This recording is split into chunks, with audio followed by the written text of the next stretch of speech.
چې یو سړی و خر ساتلی نو پاغه خره به هغې غریب مزدوری کوله چرته سره چلوله پټو ته نو په سره کې یو ملغلره بیا مونته چې ملغلره بیا مونته نو خیال یې وکړه چې هلکه ستا نور څوک دي خو یو ته یو دی دا خر دی او دغه خر په برکت چې دی ته پاللی کېږي نو دا داسې ښه مری ده راشه دی خر ته یې په غاړه کې واچو نو ملغلره خر ته په غاړه کې واچو چېرته یو جوهري پې راپېښ شوی دی چې کتلی دي چې اوفوی دا خو ملغلره ده او دا خر والا د دې خر په غاړه کې اچولې ده دا خر والا ته پته نشته چې دا د 100 روپو ملغلره ورته ویل کاکا دا مری خرڅی نه نو خر والا ورته وی چې ولې نه خرڅوم وی په سوی ورکې وی خو چې څه دې راکړه هغه ورته یو 10 روپۍ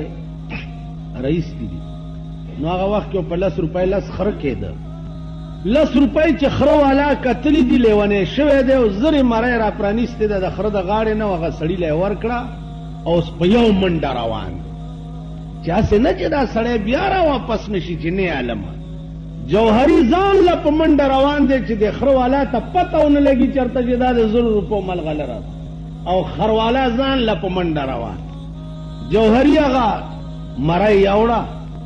او ډیر اعلی مالوچو کې لاندې باندې او خب بهترین بکس کې کېښوه ډیر په قدر او په عزت لکه د زرګر دکان کې تاسو وګورئ د سرو زرو کالو د پاره څه ښایسته ښایسته بکسونه جوړ څه زمانه پس بادشاه ته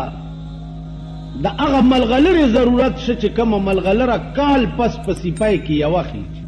اوس کال پس سپای کې یوه د دې څه مطلب دی دا معنا ده په دې سمندر کې سپای داسې یو شی دی داسې بند چې اسمان کې ګړګړ وشي نو دا سپای د سمندر د بیخ نه روانه شي او پاس سر تراشي او دا خوله یې پرانیستی شي او داسې وازه خوله ونیسي نو چې ساس کې پکې راوغورځېږي که یو ساس کې باندې دا سپای بند شوه او سمندر بیخ ته لاړه نو هغې کې کال پس دا یو ساس کې نه یو ملغلره پیدا شي د هغې یو قیمت بیا لکونه روپۍ او که دې سپی حرس وکړو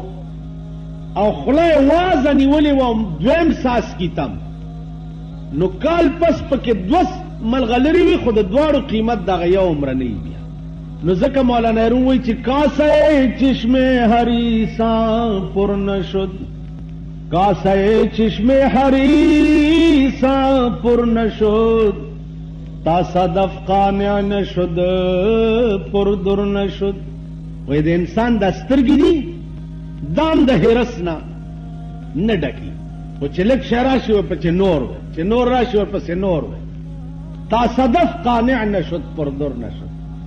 لکه هغه سپی چې دویم ساس کې ته خوله وازه نیولې ولري نو قیمت کم شي زما عزیزانو بادشاہ وی چې ما ته ملغلره پکار ده خو هغه ملغلره پکار ده چې کومه کال پس په سپی کې یوه وځي دې جوهري ووی چې ما سره شته منډه کړې ده او بکس یې راغستی دی چې پرانیستی ده چې ګورې ملغلره 2 ټوکړې پرته وه دې جوهري ورته ووی چې بیړه دې تباه شه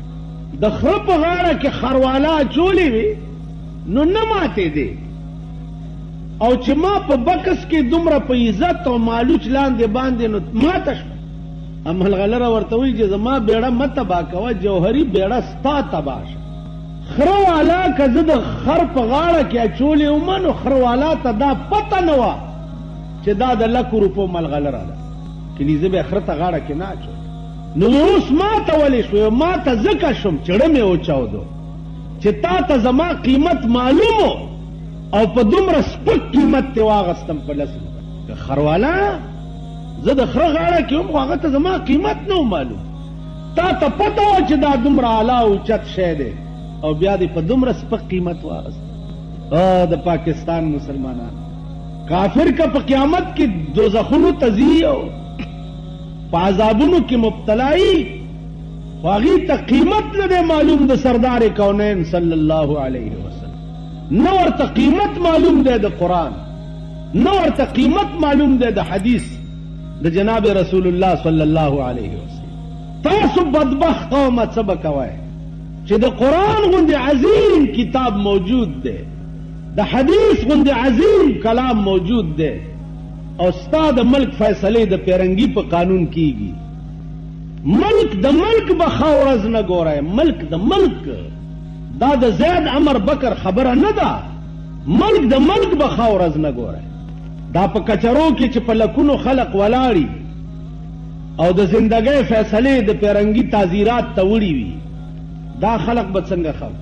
قرآن غوندې عظیم کلام په دې الماری کې پروت دی، دوړې پې پرتې وي، ماشومان وله راولېږئ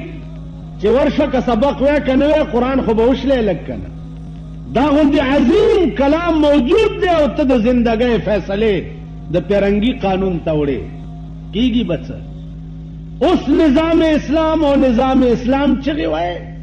نظام اسلام چغول زده که نو بیا د نظام اسلام چغې وها. په نظام اسلام اول ځان پوه کا، بیا خبره ده چې روټي خلاص ډیر دي، ها کولو والا ډیر دي، لیکن نظام اسلام اوخو پیژنه چې نظام اسلام څه ته وایي. نظام اسلام دې ته وایي چې سردار کونین وصیت کو یو امانت پرېښو صحابو ته چې زه درنه لاړم او دا امانت دی،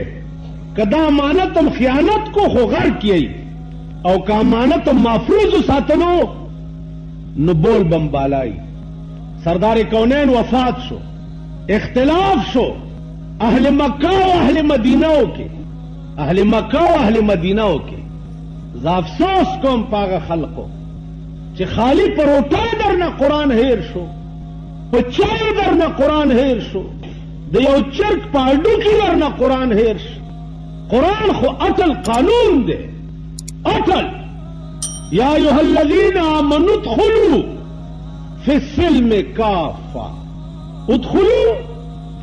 فی السلم کافة. الله وی داخل شئ په ټول اسلام کې، داخل شئ په ټول اسلام کې.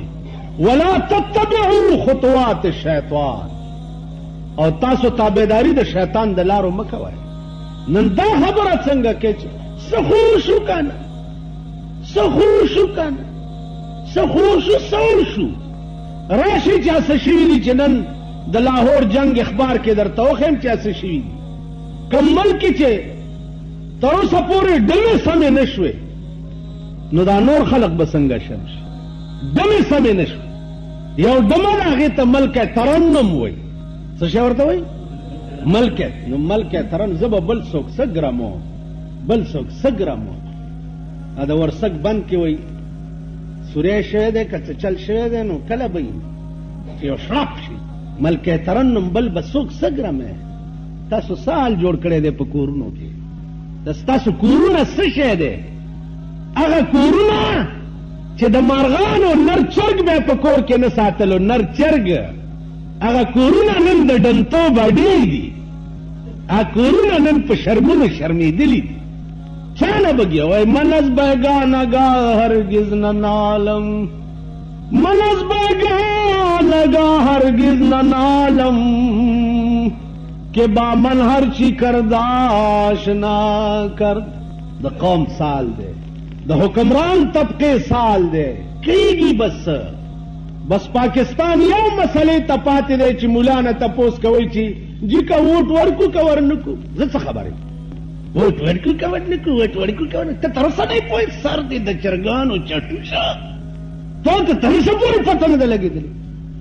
چې اوس دې د مجاهد پیازه زوی ځان نه جوړ ووټ ورکو که ورنکو، ووټ ورکو که ورنکو. اورایټ تپوس رانه چا وکړو دا دېرش وړه غاښونه په دې سوک کې ماتو. زه د داسې بې ضمیره قوم ملا نه یم، زه د داسې بې سړیتوبه قوم ملا نه یم. د دې د اسلام سره څه کار دی؟ دې خبرو اسلام سره څه کار دی؟ تاسو د کومه داسې په اسلام مړه مړه یئ